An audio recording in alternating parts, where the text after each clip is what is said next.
Oi, pessoal, tudo bem? Hoje a nossa aula é sobre estrutura dos ácidos nucleicos. Né? Seria, então, nossa primeira aula remota. Eu sou a professora Cláudia Ayub, é um prazer estar aqui com vocês, para ver se a gente consegue evoluir um pouquinho aí no semestre e aproveitar esse tempo em casa, estudando um pouquinho biomol.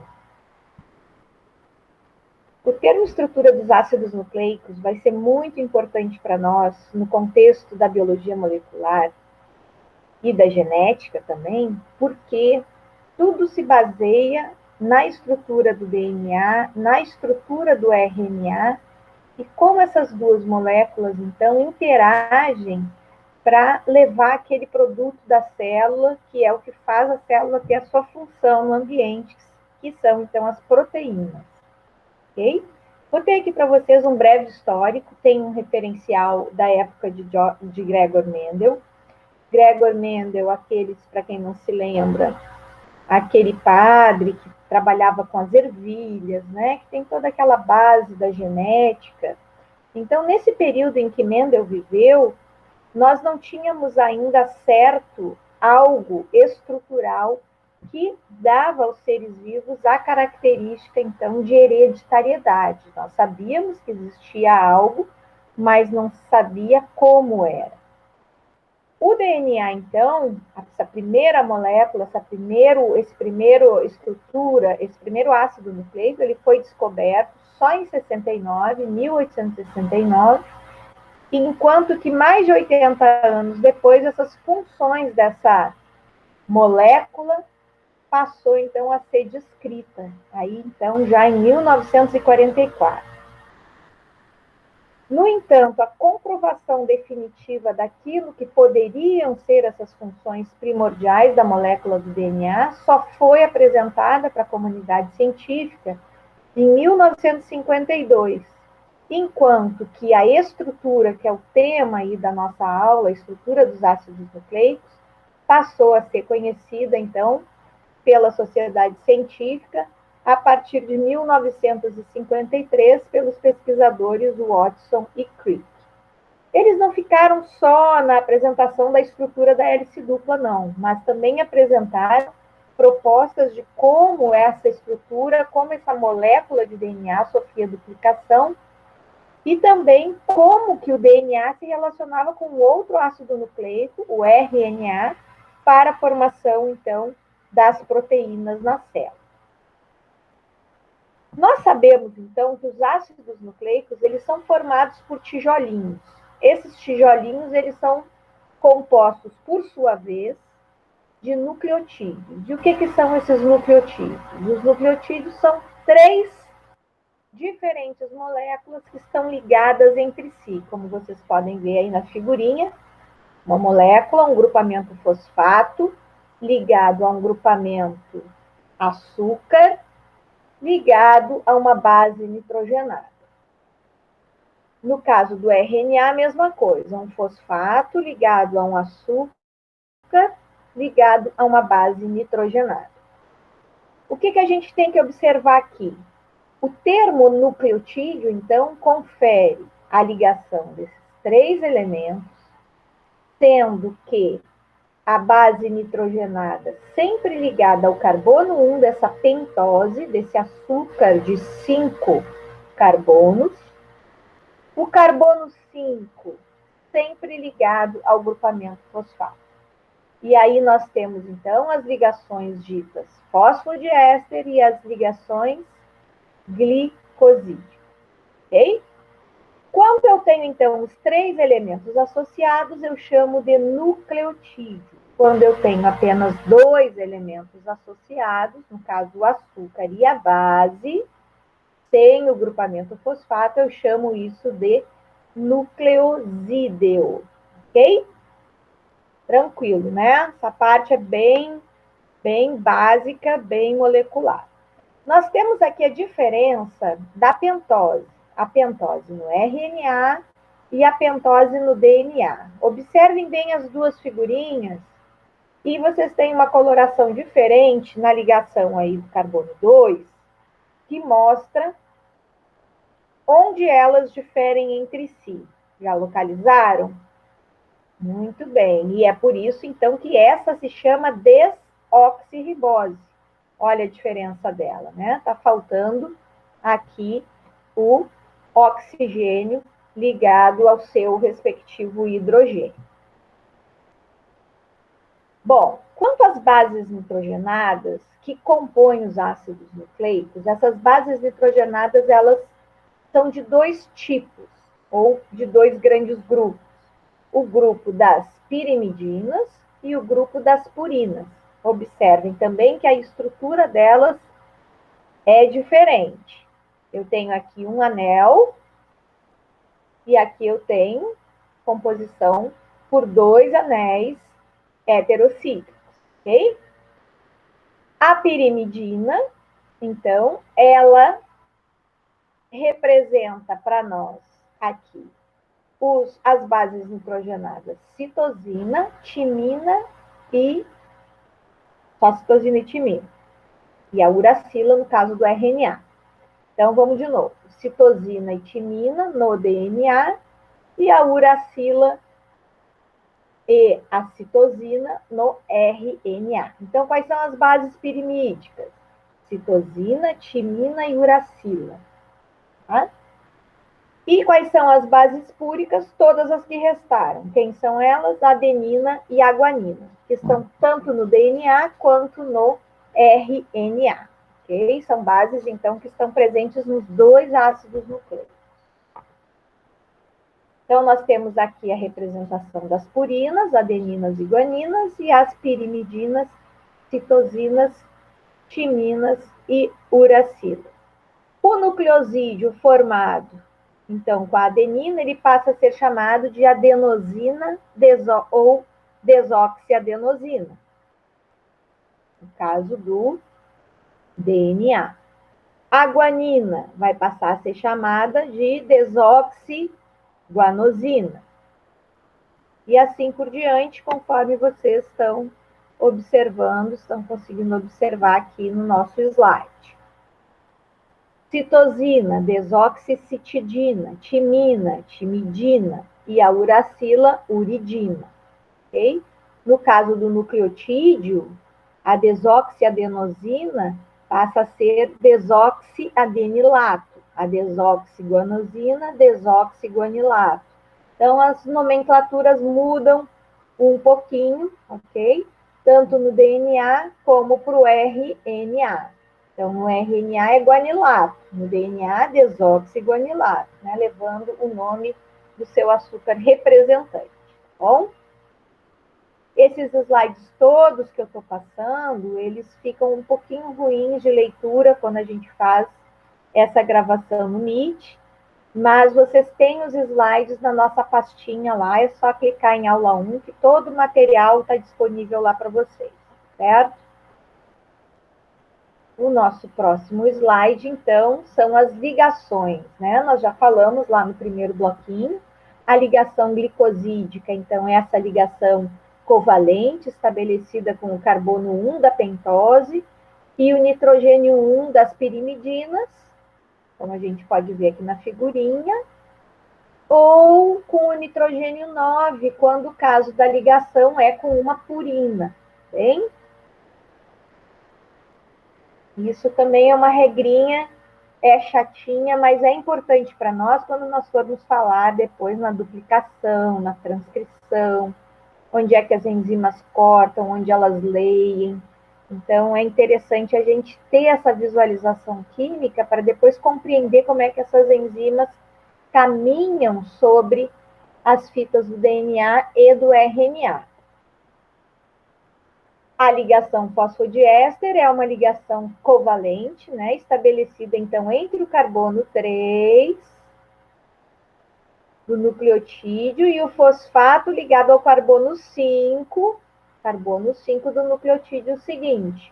E essas ligações fosfodiéster são ligações também que podem ser quebradas, e aí, então, a minha fita de DNA ou a minha fita de RNA, ela passa a ser rompida. Né? Isso acontece quando tem uma lesão no DNA, ou quando eu preciso abrir a fita para que alguma proteína possa se encaixar, se deslocar. Então, também essas ligações a gente vai falar bastante, ok? Nesse próximo slide, nós temos, então, a representação de como essas estruturas, como essas fitas são ligadas. E aí surge para nós um conceito, dois conceitos bastante importantes, que é o termo complementar. Sempre no DNA, uma fita vai ser complementar à outra. O que isso quer dizer? Se um lado da fita eu tenho timina, na outra fita eu tenho adenina associada à timina, uma ligando com a outra. Se eu tenho citosina numa fita, eu vou ter guanina na outra fita. E vice-versa. Se eu tenho guanina, eu tenho citosina. Se eu tenho adenina, eu tenho timina. Isso quer dizer, então, que uma fita complementa a outra. A quantidade, então, de adenina que eu tiver numa fita vai corresponder à quantidade, teoricamente, de timina que eu tiver na outra fita. É a mesma coisa para os grupos de complementação G e C. Outro conceito importante, então, é a questão das fitas serem antiparalelas. Percebam que a extremidade 5, o início da fita 5, é o sentido que eu venho fazendo a leitura. Então, se aqui é 5 linhas, eu começo a ler a fita de DNA da seguinte forma: G, T, T, C, A, 3 linhas. Se esse lado encerra em 3, esse lado, por ser antiparalelo, começa em 5. Mas, professora, como é que é isso espacialmente? É muito simples, é só você imaginar essa desoxirribose invertida e espelhada. Faz no espelho para você ver como é que fica, é como vai aparecer na fita de DNA. Então, enquanto uma a gente tem a leitura como se fosse de pezinho normal, essa aqui está de cabeça para baixo e espelhada, de forma que as bases possam fazer essa ligação entre elas. Tá? Então, elas são sempre complementares e antiparalelas. E essa fita rota, ela gira sempre para o lado direito. Ela tem o sentido rotacional para o lado direito, que a gente chama também de sentido destrógeno. Lembrar um pouquinho lá da química básica. E o que é mais que a gente, então, pode observar dessa estrutura? Né? Essa estrutura ela é muito semelhante, sabe aqui? É uma escada. Você imaginar que essa estrutura de DNA é uma escada, as bases nitrogenadas que estão no seu interior passam a ser os degraus dessa escada, enquanto que o açúcar e o fosfato forma o corrimão dessa escada. E assim a gente tem, então, os corrimãos e nós temos os degraus no seu interior. Uma coisa que é interessante a gente observar aqui também é que as bases nitrogenadas, elas estão guardadinhas dentro da estrutura. Ou seja, elas estão protegidas, né? Elas estão com a parte hidrofóbica, elas estão na parte hidrofóbica, enquanto que a parte de fosfato e açúcar são mais hidrofílicas, elas estão diretamente ali em contato com o meio aquoso. Mas esse slide mostra também para vocês a relação de formação de ponte de hidrogênio, em que nós teremos sempre a formação entre adenina e timina, ou timina e adenina, a formação de duas pontes, enquanto que entre guanina e citosina, a formação de 3 pontos de hidrogênio. Mas o que são essas pontes de hidrogênio, professora? São os hidrogênios, então, que são compartilhados devido à proximidade da ligação entre essas moléculas, formando, então, entre citosina e guanina, 3 compartilhamentos pelos grupamentos que existem, né? Essa dupla O e esses grupos NH, que fazem, então, com que esse compartilhamento aconteça. Enquanto que entre adenina e timina, pelas ligações existentes, nós teremos a formação de duas pontes de hidrogênio.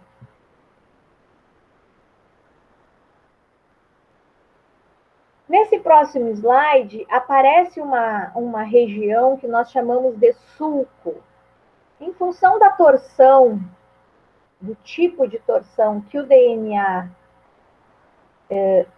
faz, nós temos a formação de sulcos maiores, né, esses buracos maiores na fita, contrapondo espaços menores. Tá vendo? Então, sulcos maiores com sulcos menores.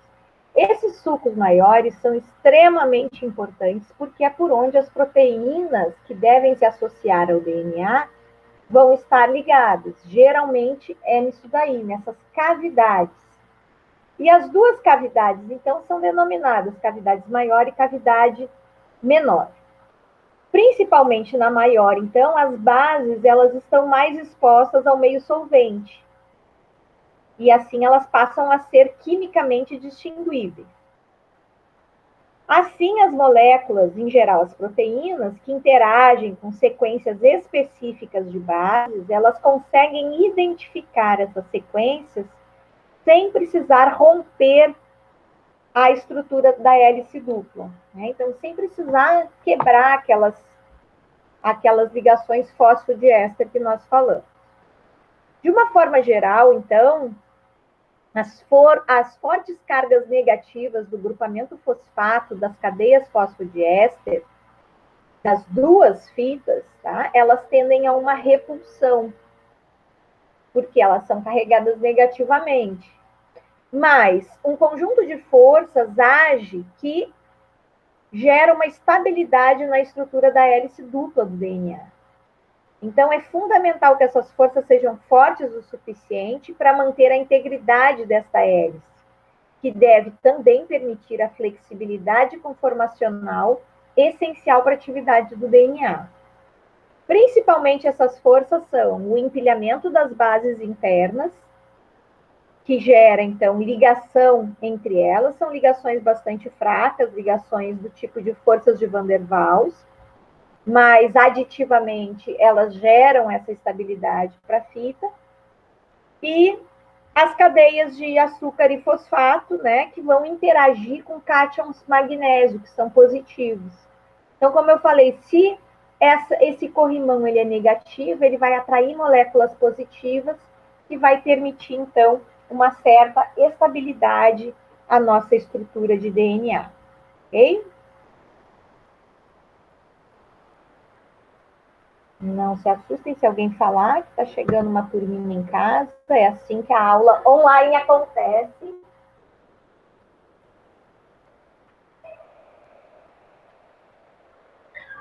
E agora vamos ver, então, essa regrinha de Chargaff, que estabelece aquilo que nós falamos, a quantidade de bases adenina é a mesma quantidade de bases timina, uma vez que as duas fitas são complementares entre si, isso estabelece uma razão de 1 para 1 para a quantidade de bases púricas e pirimídicas. A diferença que nós vamos observar é quando a gente tiver, por exemplo, uma análise específica para uma determinada espécie. Aí, cada espécie, ela tem uma quantidade de adeninas e timinas, adeninas e guaninas, nas suas proporções estabelecidas. Uma outra questão que é importante quando a gente fala de estrutura de DNA é a questão do pareamento dessas bases, né? Então, se eu tenho duas pontes de hidrogênio associadas ou formadas a partir da ligação entre adenina e timina, e 3 para guanina e citosina, nós sabemos que regiões do DNA que têm mais guanina e citosina são mais difíceis de serem desfeitas, né? De ter essa complementariedade desfeita. Por quê? Porque eu tenho mais ligações de hidrogênio, logo isso torna a molécula mais estável. Então, partes onde eu tenho maior riqueza entre pares AT são geralmente partes que o DNA usa, por exemplo, para iniciar o processo de duplicação. Se vocês puxarem um pouquinho a cabeça lá para o ensino médio, vocês vão lembrar que o DNA se duplica na forma de bolhas, né? São pequenas regiões do DNA que vão se abrir. Elas se abrem aonde? Justamente onde existe maior instabilidade. É onde tem maior concentração de pares de base AT. Nesse próximo slide aqui, a gente observa uma técnica que foi muito utilizada, que mostrava, então, deixa eu voltar aqui, e descer um pouquinho no meu slide, eu diminuir ele. Mostrava, então, através de uma técnica conhecida por espectrofotometria, como que as bases do DNA, então, absorvem a luz, né? Então, o espectro é de luz, fotometria, então, é medir a luz através, então, deste aparelho, como que a luz passa a ser absorvida. Então, imaginem um copo de Coca-Cola, um copo de Guaraná. Por onde a luz passa mais fácil? Pelo copo de Guaraná, que a solução é mais clara, correto? Sim, se a luz passa mais fácil pelo copo de Guaraná, quer dizer, então, que ela é mais absorvida no copo de Coca-Cola. Entendeu? Então, esse é, sim, em termos bem gerais, o princípio deste teste. O que a gente pode observar aí? A gente sabe que é possível desnaturar o DNA. O que é desnaturar o DNA? Desfazer essas hélices, né? Tanto in vitro como em solução, aumentando a temperatura, ou por titulação de ácidos e álcalis, ou por agentes desnaturantes, como a formamida, como a ureia, como o DMSO, por exemplo, que é uma substância que se usa muito em laboratório. A desnaturação ou a renaturação, ela pode ser acompanhada por essas medidas em espectrofotômetro, com a medida de absorbância, né, o quanto que essa luz é absorvida, dessa luz ultravioleta é absorvida. Então, as bases nitrogenadas, elas absorvem luz ultravioleta, atingindo o máximo em comprimento de onda de 260 nanômetros. Né? Então, tem que ter um comprimento de onda específico para fazer essa leitura. Na molécula de DNA, as bases nitrogenadas são responsáveis pela maior absorção da luz UV, que é máxima quando as fitas de uma hélice dupla de DNA estão completamente separadas, pois as bases estão em sua totalidade expostas ao meio. Então, observem na figurinha que conforme a gente vai aumentando a temperatura, essas fitas vão se abrindo, né? Vai aumentando a absorvância. Isso pode ser demonstrado se uma solução de DNA for submetida a um aumento de temperatura e a absorvância da solução, então, for medida nesses 260 nanômetros.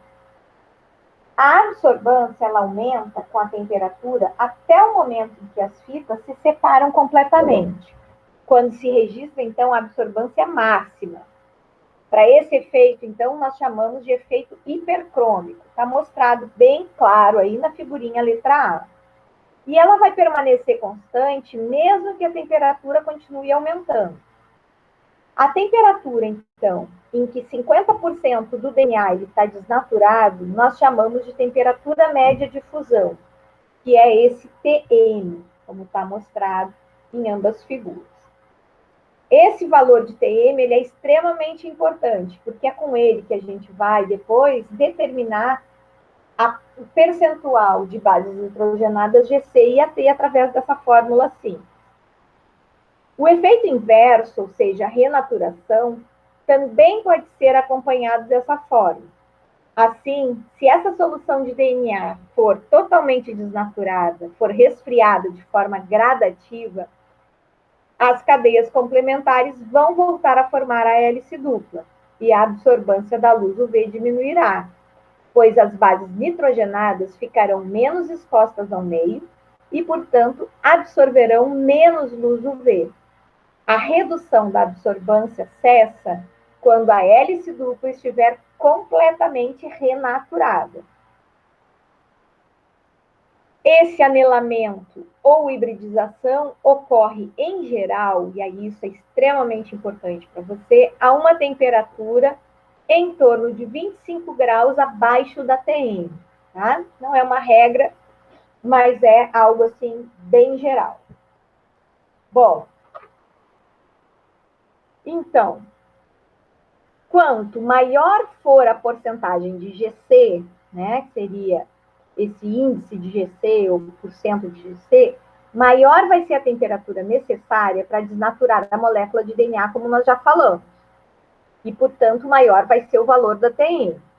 Na natureza, isso pode ser observado no genoma de alguns organismos. Por exemplo, aquelas bactérias que habitam ambientes com temperaturas elevadas, elas tendem a ter um genoma com maior índice GC, que potencialmente teria maior estabilidade em temperatura mais elevada. Outro exemplo são regiões do genoma, onde a hélice dupla é separada para o início da replicação ou da transcrição, que tendem a ter percentuais de AT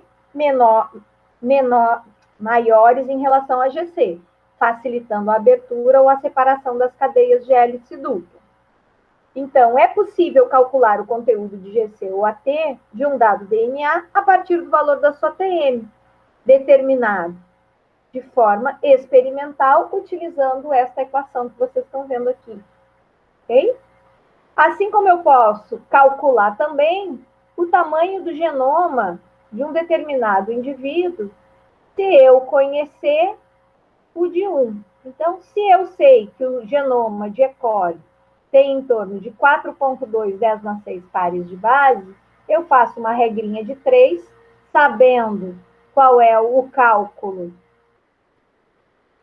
qual é o valor aqui para a velocidade de renaturação do meu genoma, e aí, então, eu comparo uma com a outra e, por regra de 3, a gente chega ao nosso valor. Então, essa cinética de renaturação, ela é muito importante para a caracterização do tamanho e da complexidade dos genomas, principalmente para os organismos eucariotos. Tá? Nós vamos ver em outras aulas também como que esse reanelamento ou essa renaturação do DNA também pode ser empregado na identificação de sequências de interesse. Uma dessas técnicas que nós veremos no futuro se chama técnica de Fish. E ela é muito utilizada, inclusive, também para diagnóstico de câncer e de doenças genéticas. Dando continuidade, então, à nossa estrutura aqui de ácidos nucleicos, temos também um fenômeno conhecido por superenrolamento dos ácidos nucleicos. Logo que a gente extrai o DNA, esse DNA ele sofre com esses produtos químicos que a gente está usando. E a tendência dele é enrolar-se sobre si mesmo. A esse fenômeno, então, nós chamamos de superenrolamento. E nós podemos, depois, relaxar esse DNA para que os experimentos de biologia molecular possam ser feitos. Então, possam e devam ser feitos com esse DNA não supertorcido, mas com esse DNA relaxado. Esse processo de enrolamento, de superenrolamento, é como se fosse aqueles fios de telefone. Antigamente, o telefone, né, o telefone fixo, não é esse telefone digital, ele era um telefone com um fio todo torcidinho e que se enrolava sobre ele mesmo. Às vezes acontece isso com o fio do secador de cabelo, com fios de aparelho eletrodomésticos em que sofre, então, essa supertorção. É natural o nosso DNA ter porções super enroladas, porque este processo está envolvido tanto na duplicação, como na transcrição, como no reparo, como na recombinação. Tá? Então, nós teremos essa estrutura super enrolada em vários momentos na célula. E nós temos aqui, então, alguns exemplos do que e como que isso, então, passa a ser visível, tanto por microscopia eletrônica, como num gel de agarose. O que é um gel de agarose? É quando eu coloco esse DNA sobre uma espécie, né, um tipo de gelatina, este DNA ele vai migrar por dentro dessa gelatina. E quanto mais enroladão ele tiver, maior vai ser a minha mancha.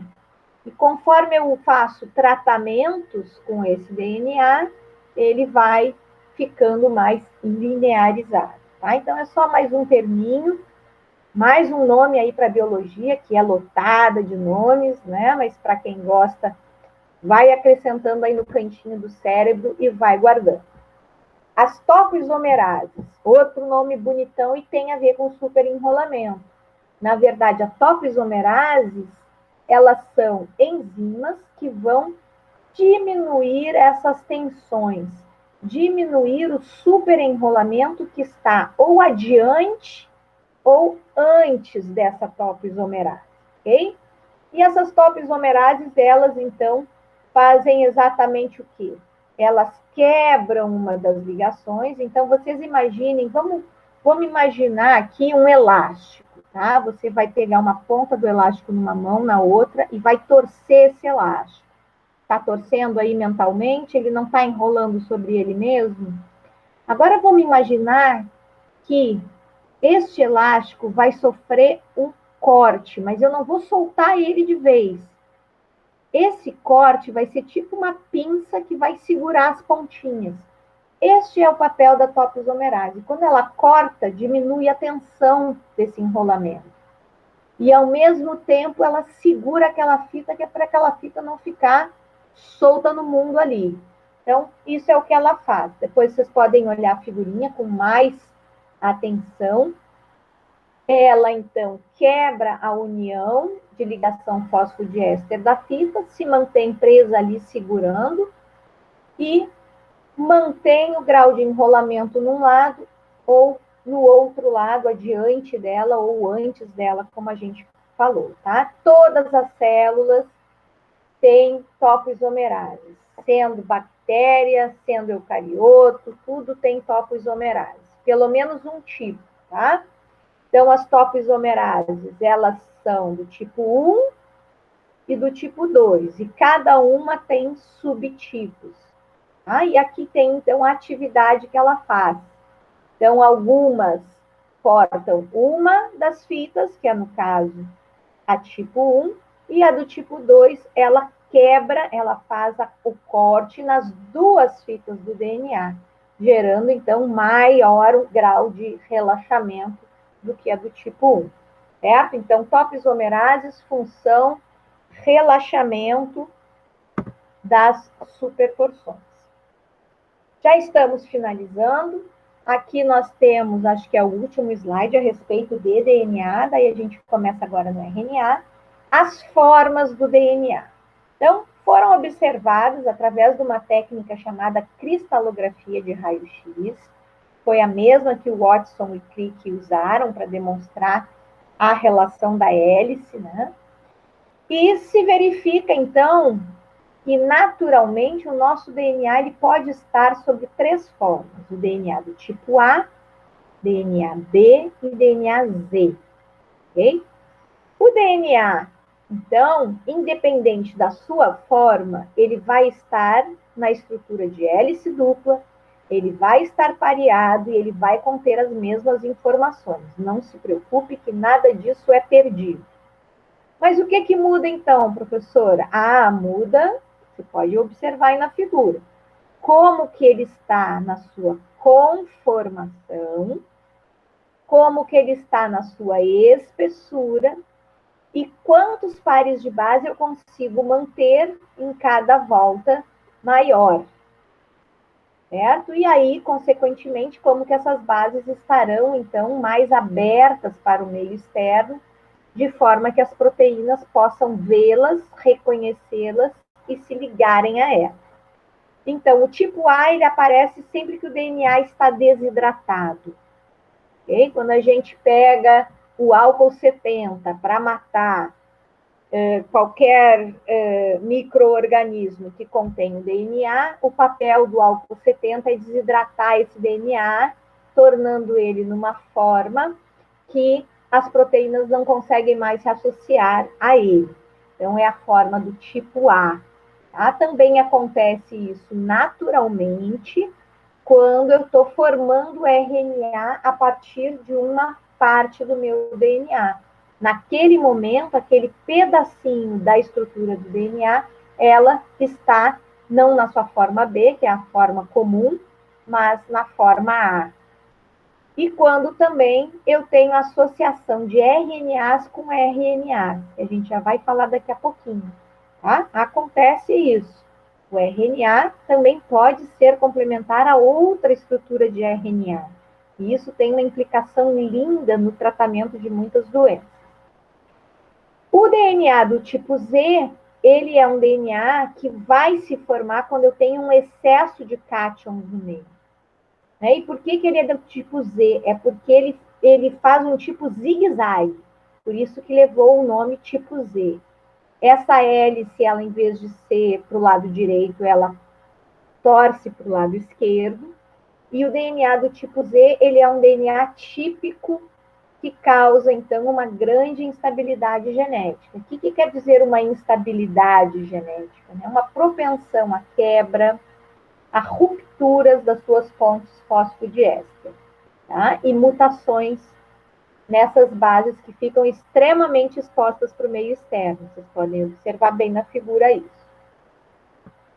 Muito bem, entramos então agora na molécula de RNA, é o nosso slide 18 dos 22 que eu propus para vocês para essa aula de hoje.